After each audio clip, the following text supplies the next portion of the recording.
Hello guys, good morning. For today's video po ay let's experiment. Ayan, ito po ay cardboard ko. Hindi ko lang alam kung anong ID ito. Baka cobra. Paki-comment down below na lang. Kasi ito lang yung nakulik ko na malaki so far. This year lang kasi ako nag-start mag-collect ng cardboard. So, ito yung i-cross natin. Ayan. Ito yung spadix niya na may pollen. Ito ay yellow orange. And then, ito. I-try natin. Para baka makabuo ng yellow orange at saka itong pink. So, may time talaga na magsusuper pink to. Lalo na pag new leaf pa siya. So, ayan, daming pollen. Okay, let's start. So, kukunin natin yung pollen dito. Ayan, ito yung mga pollen. Hindi masyadong makita. Medyo blurred yung video. So, ayan, kita na. So, ipahid natin. Okay, just rub it. And then, para hindi malagyan ng pollen ito, so, hugasan natin yung ating kamay. Saka rub ulit kasi may mga pollen pa. Minsan binabasa ko talaga din para dumikit yung mga pollen. So, and then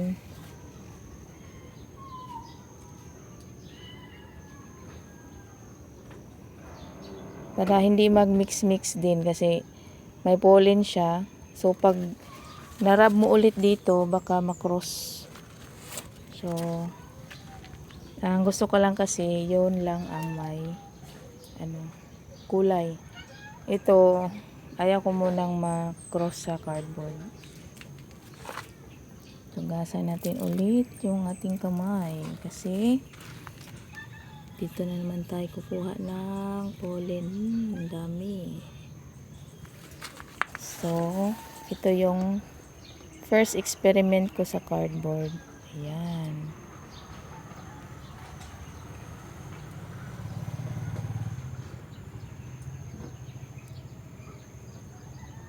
So, maganda rin na basa siya para talaga ma-absorb yung mga pollen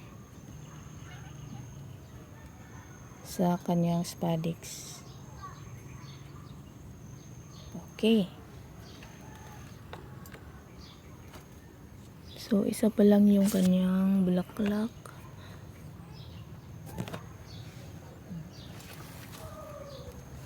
Ayan. Tapos, ito, nag-start kasi akong i-cross to dito sa napakagandang unfold ko na hot pink. Ayan. So, i-follow up natin. Ito, may pollen. Ay, hugasan ko muna yung kamay ko. Baka mamekos-mekos. Okay, ayan. Basa.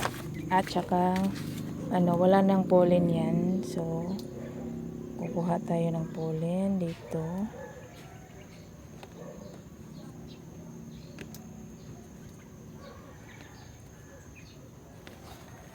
Tapos, ilagay natin dyan.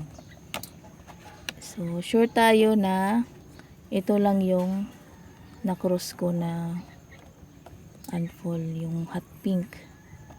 Kasi, nung kumuha ko ng pollen dito sa yellow orange na may pagka pinkish ay hinugasan ko yung kamay ko after.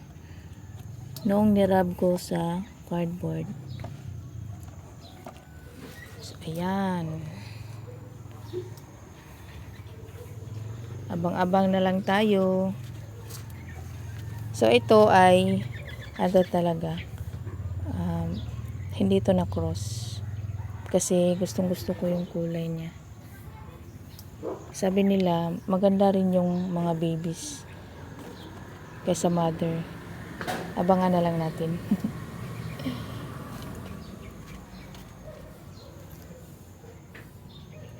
So, ito yung mga babies. Tsaka, ito yung mga medyo malalaki na konti na seedlings. Pero not for sale. Kasi, ito ay mga na cross sa top team Siam. Ganda talaga ng form niya, oh. Tsaka, mas maganda talaga siya sa personal kaysa video po. Kasi, mas matingkad yung kulay niya. Tsaka, visible yung pink. Parang, siya, multicolor. May palabas na naman na sparix. That's all. Thank you for watching. Bye-bye.